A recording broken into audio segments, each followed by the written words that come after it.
Bom dia, meu querido. Estamos aqui para continuar esta meditação das Escrituras, crendo, amados, que toda a palavra é inspirada por Deus, que Deus, no seu desígnio, Ele escolheu homens para inspirar a sua palavra. E nós temos o compromisso de estudá-la toda, inclusive esse livro de Apocalipse, que é um livro deveras difícil. Nós estamos aqui no capítulo 7 do Apocalipse, num capítulo parentético, em que Deus, no capítulo 6, Jesus Cristo abre 6 selos. E no final do 6º selo, há uma parada, até que no capítulo 8 seja aberto o 7º selo. Neste selo, queridos, nós temos aqui uma noção muito compreensível dos salvos judeus, dos salvos gregos, mas que a vontade de Deus é que todos sejam salvos. Logo na primeira parte nós vimos aqui, depois disso vi 4 anjos de pé nos 4 cantos da terra, conservando seguros 4 ventos da terra, para que nenhum vento soprasse sobre a terra, nem sobre o mar, nem sobre árvore alguma.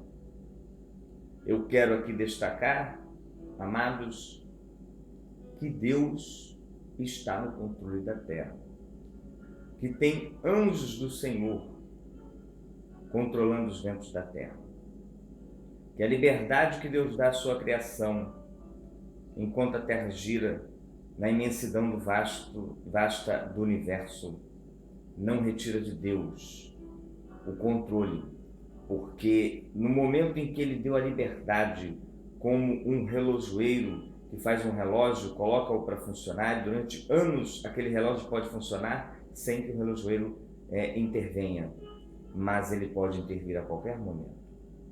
Estamos aqui na face da Terra, vivendo as nossas vidas, e a Terra funciona, e o clima tem um ciclo vital, o clima tem uma previsibilidade científica que a gente assiste no jornal, sem interferência divina, mas a qualquer momento Deus, como está escrito aqui, pode intervir no tempo e pode intervir no clima para liberar ou para reter algo que Ele tenha pré-ordenado. E nós, adentrando aqui nesse texto, vemos no versículo 3, não danifiqueis nem a terra, nem o mar, nem as árvores, até selarmos a fronte dos servos do nosso Deus. Deus está marcando os servos de Deus. Deus está fixando um tempo, porque há um tempo para todo o propósito debaixo da terra. Eu quero ser um marcado por Deus, que você possa ser um marcado pelo Senhor, e não marcado pelas obras do inferno ou do diabo. Que a sua mente, seu corpo, seu coração seja incluído nesses milhares e milhares que serão marcados pelo Espírito Santo, pela glória do Senhor, para que você realmente venha a ser contado na multidão que vai se apresentar para adorar o Senhor no seu grande trono. Então nós vemos aqui apresentados 144 mil, 12 mil de cada tribo. Esses 12 mil, algumas concepções, algumas análises que são feitas sobre ele, são 12 mil da tribo de Israel, de cada tribo, de todas as épocas, de todos os tempos, homens selecionados, homens, talvez esses 144 mil, serão pessoas que participarão do governo celestial do Senhor, tendo o 12 como, o 144 como número perfeito, 12 vezes 12, 144, então isso nos indica que haverá um governo celestial de homens selecionados entre os judeus, e na verdade os judeus sempre despontam como uma certa liderança, um certo governo mundial sobre a terra, e apesar hoje da aparente condição deles, Deus tem um plano que é revelado ali em Romanos de reintegração de Israel para o seu plano salvífico sobre a terra. Que nós possamos estar de olhos abertos. Esses 144 mil pode não ser um número exato, mas pode ser simbolicamente um número de perfeição, né, de governo, para que hajam judeus, mas uma quantidade grande de judeus. Mas de fato indica que é um grupo enorme, os 144 mil, que estarão fazendo parte de um grupo seleto de pessoas. Mas nós avançamos aqui no capítulo 9, na visão dos glorificados, e percebemos aqui: depois destas coisas, vi, eis grande multidão que ninguém pode enumerar, de todas as nações, tribos, povos, línguas, em pé diante do trono e diante do Cordeiro, vestidos de vestiduras brancas, com palmas na mão, e clamavam em grande voz, dizendo: ao nosso Deus, que se assenta no trono, e ao Cordeiro pertence a salvação. Meu querido, o nosso esforço na fé, o nosso esforço na nossa caminhada é para que estejamos exatamente assim, em pé diante do trono e diante do Cordeiro, vestido de vestiduras brancas. Quando nós lemos Apocalipse, a gente vai claramente, pausadamente, vendo o significado de algumas coisas. E aqui não tenho dúvida. Eu quero vestir as vestiduras brancas. Essas vestiduras brancas são a prática da palavra. Conforme você vai praticando a palavra, você vai se enchendo do Espírito Santo, você vai se aproximando do Senhor, você vai chegando perto de Deus e você vai ficando limpo, e diante do Senhor você fica branco, com vestiduras brancas. A sua nudez não fica exposta para o Senhor, porque o sangue de Cristo te cobre e você fica alvo como a neve, limpo e sarado diante de Deus, podendo se apresentar em pé diante do Cordeiro. E o versículo 11: todos os anjos estavam em pé, rodeando o trono, os anciãos, os 4 seres viventes, ante o trono se prostraram sobre o seu rosto, adoraram a Deus. E aqui eles adoram ao Senhor, magnificando o Senhor pelo seu poder, pela sua força, pela sua grandeza, com ações de graças. A adoração, queridos, ela começa aqui, é um estilo de vida, uma vida de adoração, e lá na salvação, quando nós formos chamados pelo Senhor, vamos continuar adorando o Senhor pelos séculos dos séculos. Amém. E nós aqui, um dos anciãos tomou a palavra dizendo: estes que se vestem de vestiduras brancas são de quem são e de onde vieram? Respondi-lhe: meu Senhor, tu sabes.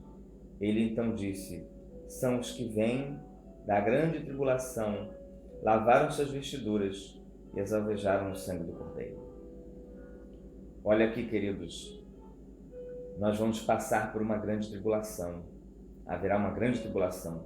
Não digo exatamente nós, mas a igreja passará. Porque aqui nesse texto, no capítulo 7, remonta que estes que lavaram as suas vestiduras são aqueles que passaram pela grande tribulação. Então haverão homens que passarão por esse momento terrível sobre a face da terra, onde haverá uma perseguição clara e evidente àqueles que pertencem à fé. E nesse momento eu abro um pequeno parênteses para colocar uma palavra. O mundo odeia a igreja. O mundo realmente não combina com a igreja.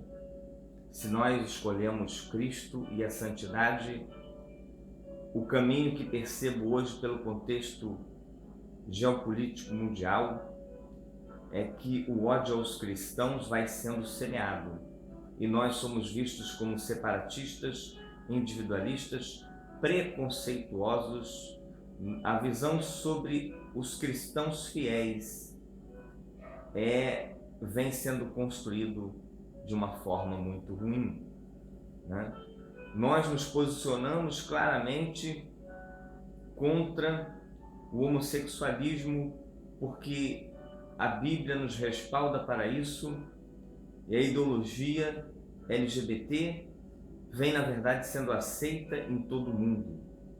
E nós vemos que isso justamente isso também é um sinal de degradação humana, quando o homem vem querer dizer que o que Deus criou não está certo, que homem não nasce homem e que mulher não nasce mulher, nasce outra coisa.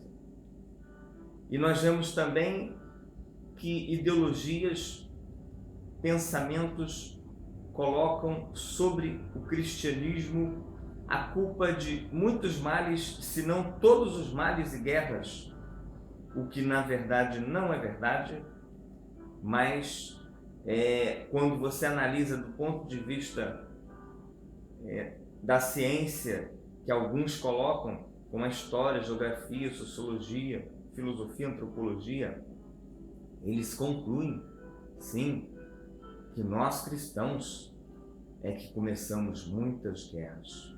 Muitas guerras são feitas em nome de Cristo, mas não é Cristo que as leva, mas não é da vontade de Deus que se leva, não é verdade? Mas isso nos coloca diante de um caminho que nós temos que percorrer e aceitar a palavra de Jesus que falou: o mundo vos odeia a vós, mas primeiro odiou a mim. E nós temos que nos posicionar realmente, claramente, do lado do Senhor. Haja o que houver, percamos o que tiver que perder, porque o Senhor venceu a morte e nós podemos vencer a morte também. A morte estando em vida, perdendo qualquer privilégio, e a morte quando alguém realmente resolver tirar nossa vida por causa da nossa fé. Continuando aqui, razão porque se acham diante do trono de Deus, servem de dia e de noite no santuário. Aquele que se assenta no trono estenderá sobre eles seu tabernáculo. Jamais terão fome, jamais terão sede, não cairão sobre eles o sol nem ardor nenhum, pois o cordeiro que se encontra no meio do trono os apacentará e os guiará para as fontes da água da vida, e Deus lhes enxugará dos olhos toda lágrima. Deus lhes enxugará dos olhos toda lágrima. A nossa vontade, nosso desejo, a centralidade da nossa fé tem que ser baseada nessa esperança. Qual é a esperança? A esperança de viver eternamente com Cristo e de Ele nos apacentar, nos guiar e enxugar os nossos olhos. Nós não devemos ter a centralidade na nossa fé baseado em alvos e objetivos humanos, terrenos, impondo a Deus a realização de milagres, que se não acontecer a nossa fé se desvanecerá, porque nem todos podem ou poderão ser abençoados em tudo, nem todos poderão ter casa, nem todos poderão ser curados de suas doenças, nem todos poderão ter o livramento de suas feridas, mas todos aqueles que estiverem com o Senhor fielmente até a morte, todos sem exceção, serão apacentados pelo Senhor e terão suas lágrimas enxutas e receberão a companhia eterna do nosso Senhor. Que Deus te fortaleça para essa caminhada até o fim e que você receba realmente esse incentivo de continuar com a fé, para que se vier a tribulação, para que se vier a perseguição, você persevere e não abandone a sua fé, mas permaneça firme com Jesus.